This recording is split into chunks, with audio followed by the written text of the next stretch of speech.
You're working nonstop, 12-hour days, maybe 16, I don't know, weekends too. You should be seeing some progress by now. I know what it feels like, right? Like just the more I hustle, but growth, it's just not going as fast as you want. Maybe it's slowing down. It could even be stalled. And then comes the gut punch of a thought. What if the reason this isn't working is me? Well, this video is about that moment. I want to talk about that second when that has popped into your head, when it's dark and no one's around and you cannot figure out how to get this thing to grow. That's what I want to talk to you about today. It's when you realize that you may be the bottleneck to your own success. It's not your team, it's not the market. It is you, my friend. So stick with me until the end. I'll walk you through what finally flipped the switch for me and how it changed everything for me. Hi, I'm Brett from BrettCPayne.com. And if your hustle, that thing that you just drives you, right, has become the ceiling to your business, listen, you're not alone. All of us for a long time have heard this idea of hustle, like just work harder, work harder, work harder. But for some reason, it doesn't matter if you wake up at 4:30 or 5, or if you go to bed at 12 a.m. or 1 a.m. and you just are working, working, working. You might be taking care of the kids. You're a good spouse or partner. You are doing everything you can. And in between, you've always got a phone. You've always got a laptop. You're always on it. Like I'm hustling and hustling. You might even have a shirt that says hustle. I had one, but it's not changing anything. Well, you're not alone if you're faced with this, because it can be scary. This isn't just a grind problem. And that's what I want to get into with you today. It's a leadership problem. I've been there. I want to help you shift out of it today. So here's what we're going to cover: real signs that you are the bottleneck, and more importantly, how to break out of it. I want to talk about it today with you. Point number one, the no one can do it like me trap. Like you're keeping the high quality, like you've got the best sales calls, right? I know it's painful thinking through these things. You feel you do the best marketing, you do the best pitches, you process things the best, but in reality, you're keeping everything small. That's what you're doing. You're keeping it in your hands. You're keeping your business small by trying to do these things and thinking you're the only one that can do them. That mindset where you're the final check, like everything has to come through me, that secret sauce, the only one who really gets it. You make your staff and your team check every single thing for you before you say it's okay, because you want perfection, right? This is your baby. It feels noble. It actually is fear dressed up as responsibility. What I was calling excellence,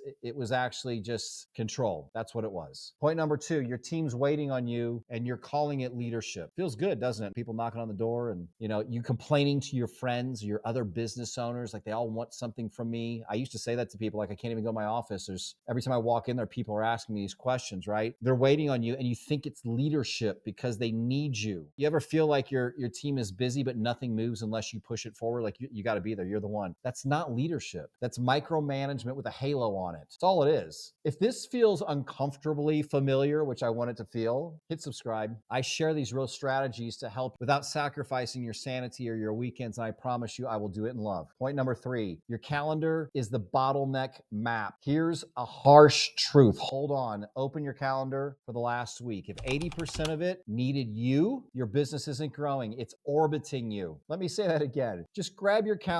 Use paper calendar. If it's in your phone, if it's on your laptop, open it up and look at your last week. If 80% of it needed you, your business isn't growing. It's orbiting around you. You can't build freedom inside of a schedule that's full of dependencies. Like if you remove yourself out of that last week, what would have happened? This idea, it stung a lot when I saw it in my own life. So let me ask you something. If you unplugged, like really unplugged, no phones, no laptops, for 2 weeks starting today, I mean today, you called me and you said, I'm done. This is the last phone call I'm making, and I will call you back, Brett, or text you in 2 weeks. What would break first in your business? Go ahead and put it in the comments. I'd love to see it. I want to hear where your system gaps are showing up, because you know what'll happen? I'll jump there in those comments, and maybe together we can figure out a few things, and maybe some other people can figure some things out with you, and you'll realize you're not alone in this, and that's the hard part. Point number four, the hustle hero identity. This is where it gets real. I thought that my grind was inspiring my team. I used to tell people, and it's true, no one's going to work harder than me. What it actually was doing was exhausting them. because they couldn't keep up, because they weren't seeing leadership. They were seeing me be busy. They were seeing a dependency loop, and I was at the center of it because I had a staff member one time. I had to tell her after years, like very, very responsible. She was with me for years and years, and don't answer my messages at 5 in the morning. I have to brain dump unless I put an asterisk in front of it. I don't have any emergencies. I just have to get it out of my head. But what happens is if you're doing that to them, what they're seeing is they're seeing this picture of you be busy all the time, and they can't keep up with it. And they know that everything is dependent on you. And when you need something, then they have to be there for you. And it's this huge codependency thing. And it's all under the guise of hustle, but hustle wasn't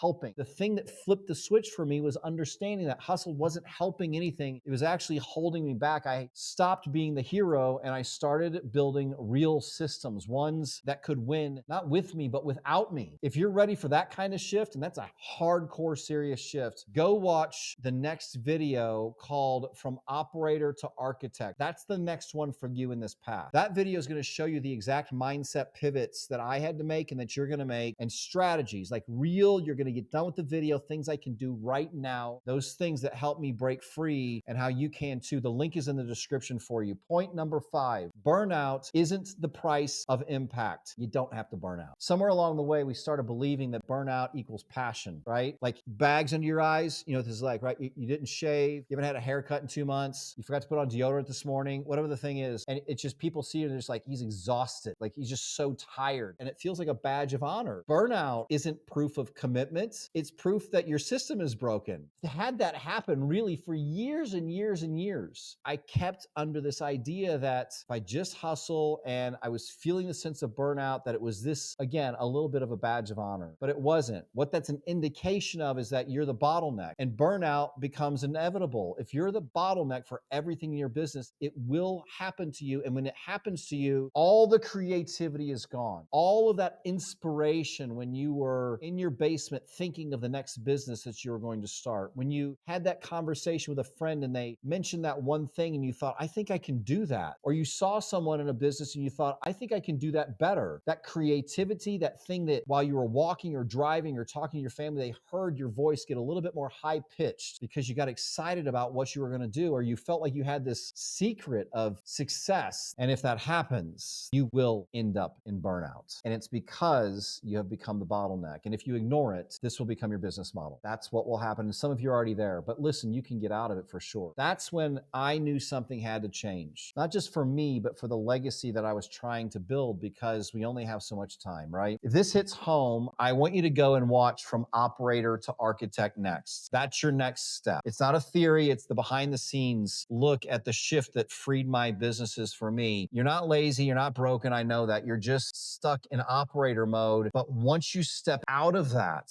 from operator to architect, that is where the growth begins.